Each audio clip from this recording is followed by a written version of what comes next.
Hi ಸ್ನೇಹಿತರೆ, ಎಲ್ರಿಗೂ ನಮಸ್ಕಾರ. ಸಕ್ಸಸ್ ಲೈಫ್ ಕನ್ನಡ ಚಾನಲ್ನ ಮತ್ತೊಂದು ವಿಡಿಯೋಗೆ ತಮ್ಮೆಲ್ಲರಿಗೂ ಆತ್ಮೀಯವಾದ ಸ್ವಾಗತ. ಪ್ರತಿದಿನದಂತೆ ಈ ದಿನವೂ ಕೂಡ ನಿಮ್ಮನ್ನು ಮೋಟಿವೇಶನ್ ಮಾಡೋದಕ್ಕೆ ಒಂದು ಒಳ್ಳೆಯ ಕಥೆಯನ್ನು ಹೊತ್ತುಕೊಂಡು ಬಂದಿದ್ದೀವಿ. ಒಂದೂರಲ್ಲಿ ಒಬ್ಬ ಕುಂಬಾರ ಇರ್ತಾನೆ. ಮಣ್ಣಿನಿಂದ ಎಲ್ಲ ವಸ್ತುಗಳನ್ನು ತಯಾರಿಸಿ ಮಾರ್ತಾ ಅವನ ಜೀವನವನ್ನು ಸಾಗಿಸ್ತಾ ಇರ್ತಾನೆ. ಹೀಗೆ ಒಂದು ದಿನ ಅವನು ಮಣ್ಣಿನಿಂದ ಚಿಲುಮೆಯನ್ನು ಮಾಡಬೇಕು ಅಂತ ನಿರ್ಧಾರ ಮಾಡ್ತಾನೆ.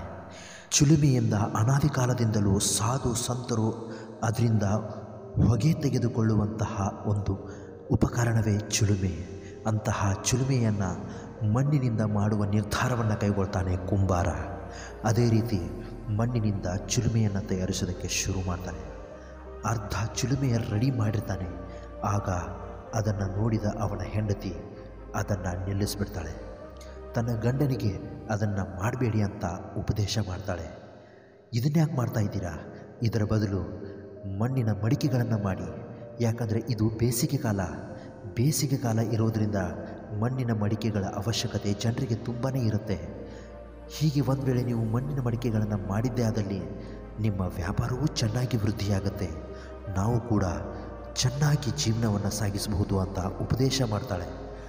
ಅದನ್ನು ಕೇಳಿದ ಅವನ ಗಂಡ ತಕ್ಷಣವೇ ಅವನ ನಿರ್ಧಾರವನ್ನು ಬದಲಿಸ್ತಾನೆ. ಹೌದು, ನನ್ನ ಹೆಂಡತಿ ಹೇಳ್ತಾ ಇರೋದು ನಿಜ. ಇದು ಬೇಸಿಗೆ ಕಾಲ ಇರೋದರಿಂದ ಮಣ್ಣಿನ ಮಡಿಕೆಗಳ ಅವಶ್ಯಕತೆ ಜನರಿಗೆ ತುಂಬಾ ಇರುತ್ತೆ. ಅದಕ್ಕೋಸ್ಕರ ನಾನು ಮಣ್ಣಿನ ಮಡಿಕೆ ಮಾಡುವುದೇ ಒಳ್ಳೆಯದು ಅಂತ ಆ ಚಿಲುಮೆಯನ್ನು ಮಾಡಿದ ಎಲ್ಲವನ್ನ ನಾಶ ಮಾಡಿ ಅದನ್ನು ಮತ್ತೆ ಮಣ್ಣಿನಲ್ಲಿ ಸಂಪೂರ್ಣವಾಗಿ ನೀರು ಹಾಕಿ ತೆಳ್ಳಗೆ ಮಾಡ್ತಾನೆ.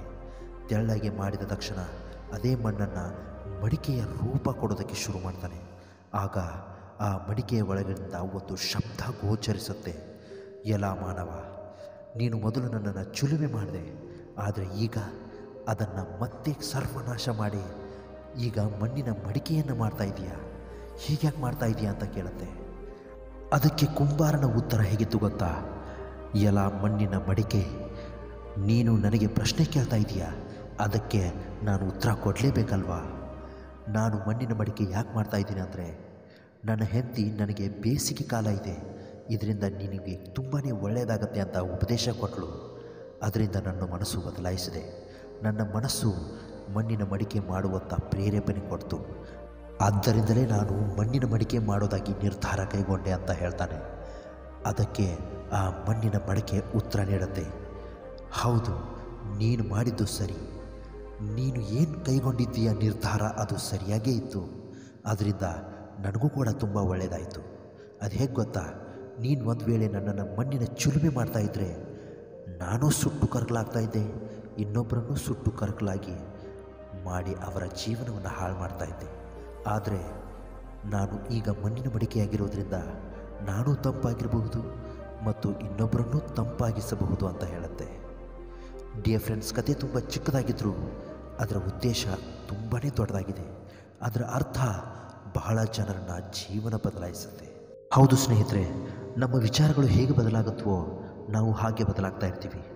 ನಮ್ಮ ಮೈಂಡ್ನಲ್ಲಿ ನಾವು ನೆಗೆಟಿವ್ ಯೋಚನೆಗಳನ್ನು ತುಂಬಿಕೊಂಡು ಜೀವನವನ್ನು ಸಾಗಿಸ್ತಾ ಇದ್ದರೆ ನಮ್ಮ ಜೀವನವೂ ಕೂಡ ನೆಗೆಟಿವ್ ಪಥದಲ್ಲಿಯೇ ಸಾಗುತ್ತೆ.